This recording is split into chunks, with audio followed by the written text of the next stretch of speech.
I'm from a place you might have heard of us. We call it Shy City. We build champions here who define gritty. We don't do excuses, we don't do pity. Rose is coming back stronger, that's a guarantee. Cutler's coming back too, he's beastly. Thrown into Marshall, the title's ours easily. Black Hawks are winning titles, trophy looking massive. Don't forget about the Cubs, Sox, Crosstown Classic. With so much greatness, we gotta show bravado. You got your boys Ambro and Mike Mercado. This is WICB and the Chicago Beats. I am Mike Mercado. It is a beautiful June 6, 2012 in the city of Chicago. And if you want to follow us, comment us, we're everywhere in the universe. To follow us, just go on Twitter at mmercado2333.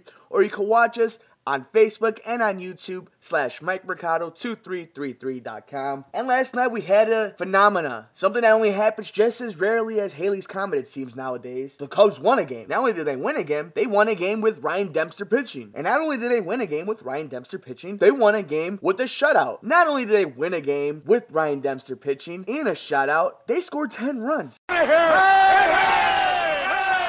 As a Cub fan, I wish the season would end right now. Ended on a good note. Ryan Dempster got his win. Soriano home run. Brian LaHair homer. It was a shutout. They scored 10 runs. It's against Milwaukee. Just end the season. Because this might be the best game we have for another 3 weeks. In all seriousness, Dempster goes 7 innings, only giving up 3 hits, showing why he's going to be one of the big pieces that needs to be moved by this trade deadline.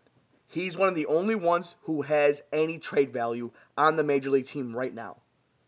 Trade him. Get it over with. Get the pieces, and let's get this ball rolling. I do not need Ryan Dempster on my team right now. What difference does it make? If a competitive team is willing to give up top prospect for him, I'm not asking for the moon. I'm not asking for everything. I'm asking for good prospects for Ryan Dempster. Trade him. He doesn't deserve to be on a team this bad, and the Cubs don't deserve to hold on to that contract. They need to start rebuilding. This is one of the moves. Get it done now. Now, the Cubs try to duplicate this, saying now Paul Mahalam versus Zach Greinke. Maybe they could get 2 in a row. Oh, I don't want to get started about a winning streak, so let's see if they can pull out tonight. First pitch is at 7:10, and it is time to go down to the south side on the Chicago Beat. You can put it on the board! Yes! And the White Sox did something that I haven't seen them do in about 2 weeks. They lost the game, losing 9-5 to the Toronto Blue Jays, which I said yesterday on the Chicago Beat. It's a tough team. They're in a division where every team is above 500. The Blue Jays are no joke. Adam Dunn and AJ did homer.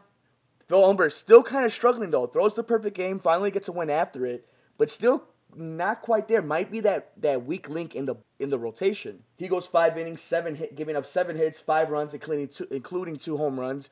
But it's interesting. After throwing the perfect game, not quite up there, is he? Was it a fluke or was it a trend? Should be interesting. I don't want to say the jury's still out. I don't want to judge on him yet. But it has been interesting over the last few starts seeing him pitch. They get their first pitch at 7:10 at U.S. Cellular, and Toronto sends Brandon Morrow versus Jose Quintina. And Brandon Morrow, White Sox going to have to watch out. He's 6-3, so it's another tough matchup. They're going against real competition now. They're not playing anybody in the struggling Central Division. They're not taking part of their easy schedule. This is a playoff team, possibly. But there's no need to worry. They lost yesterday. They were still in the game. You're still seeing Adam Dunn has his swings. AJ Brzezinski is having a great season. Very underrated season.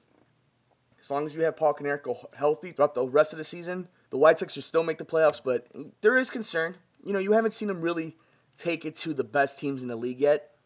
They did in the beginning against Texas. They have had an easier schedule up to this point. So we'll see. We'll see about the White Sox. You're listening to WICB with Mike Mercado. A city that has diehards who know when their teams are bad and know when their teams are good. And yet every single day they go to the stadium. And that's the beat. Now it is time for the national spotlight. Everybody's talking about it. You all saw it. The Boston Celtics took Game 5 in Miami to take a 3-2 lead over the Miami Heat. You talk about amazing. I'm not going to throw any stat out there about this game. Because the stat line, the box score will lie to you about this game. This is what you saw. You saw a Miami Heat team that has all the talent in the world between 2 players and 1 player when he's healthy. When they have Chris Bosh, Dwayne Wade, and LeBron James healthy, they have 3 of the best 10 players in the league. Boston has one of the top 3 point guards in the league, has future Hall of Famers within Paul Pierce, Ray Allen, and Kevin Garnett, but who are in the down part of their careers other than Rajon Rondo. And what they're showing is the intangibles. the words that the media makes up that tends to define champions. It's a thing that we can't measure, and that's what you're seeing with this Boston Celtics team. I do not like the Boston Celtics, that I just do not like. Not as much as Miami. Maybe it's that respect factor that they've won that you don't like, and as a Bulls fan being bullied around by them a few years ago. But doesn't Miami look like that's all they are, paper champions? I don't want to jump on that fence. You know I'm very critical about when people, especially sports analysts, when it comes to these series, are so dramatic to change their minds. Well, wasn't it just I would say a week ago, that everybody thought San Antonio and Miami were in a collision course? And look how quickly that's flipped. But this is 2 years in a row that we're seeing down the stretch when the game is on the line. You know LeBron isn't going to do anything. This is established. But my big thing is Dwayne Wade. He's starting to get some heat, no pun intended, from the media. And it's well-deserved. But what I find interesting is, when has Dwayne Wade really been one of those guys? Other than when he's won that title against the Dallas Mavericks. Absolutely, he snapped in the finals. But other than that, when has Dwayne Wade ever been that guy? People wanted to crown him that guy because it's Shaq, because it's South Beach. We wanted to crown him up here in Chicago because that's one of our guys. But he's not Kobe. He's not Michael. He's none of these guys. And I just find it interesting that a 36-year-old player going against two of the top 5 players is dropping 27, but besides points, is leading the team. Boston, even when their backs are against the wall, persevere and show confidence. It's almost like watching a grown man playing against a teenage boy in basketball. That's at times what you're seeing with this series. Yeah, the youthful legs have some good plays in them. They have runs in them. But the old veteran is waiting to make their move. And the young guns don't have an answer to it. I want to make this as clear as possible. I think Dwayne Wade is one of the top 10 players in the league. You know what? I take that back. I think he's one of the top 5 players in the league right now. But when it comes to closing out a game and the clutch moments, I have not seen him sink a shot. He'll have a lot of points in the fourth quarter. That's fine. But what happens when there's 1 minute left and you're down by 3 points? How many times has Dwayne Wade taken his team over? LeBron James was just watching the game at the end of it. Having 3 great players and just a bunch of other guys doesn't do it. When Mario Chalmers, Shane Battier, Udonis Haslem, Mike Miller, when they're not shooting well, or they're not getting the loose rebounds, or they're not getting the big charges, Miami isn't winning anything. I think they'll respond. I think they'll go up to Boston and win.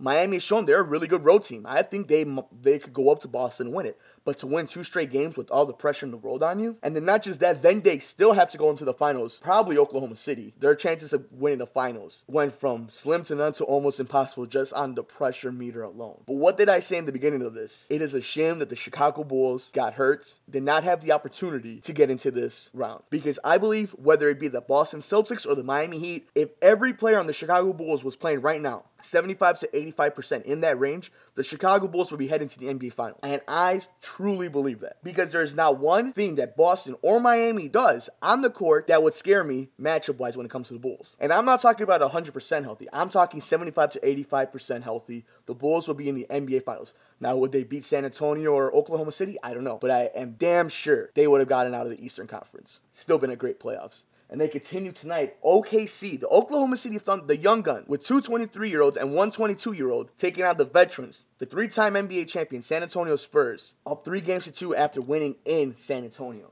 And now taking it to OKC, where it's a college atmosphere. I don't see how Oklahoma City is going to lose this game. I think San Antonio is going to come out and give it all they have. I mean, when you have Popovich as your coach, when you have a future Hall of Famer in Tim Duncan and great players, I don't know if they're Hall of Famers, but great players in Tony Parker and Manu Ginobili, I don't want to say that it's over, because it's not. I'm not one of these guys who says it's over after 1 game. But we're going to see. If San Antonio wins this, yes, they're championship worthy, because their backs are against the wall. This is what makes champions. And of course, you could catch it at 8 o'clock on TNT. It's going to be a great game. Now, so officially, the Chicago Beat, I'm going to say in Game 6 in Oklahoma City, the San Antonio Spurs force to Game 7. I still think OKC is going to win the series, but something's telling me after seeing what Boston did that this old team, who's really not that old, but this championship team, is going to come out and force a Game 7. All right, guys. Secret producer, man, wants us to do our segment of 5 seconds of NHL.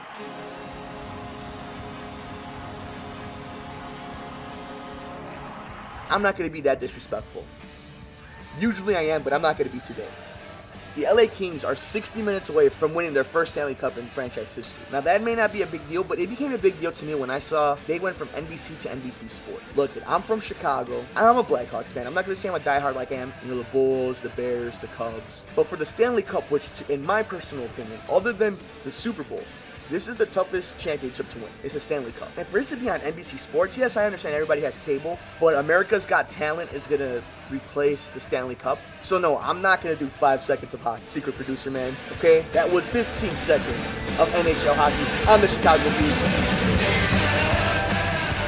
Don't forget, we're everywhere in the universe, so if you want to follow us, it's at mmercado2333, or if you want to comment or watch the show, we're at YouTube and on Facebook, /MikeMercado2333.com. Of course, I want to thank Rerun, Ambro for the show contributions, and of course, thank you to Secret Producer Man to make sure the show stays the course. And of course, you guys for putting up with us and listening to us. Everybody, thank you so much and enjoy the rest of your Wednesday. You have been on the Chicago Beat, only on WICB Chicago.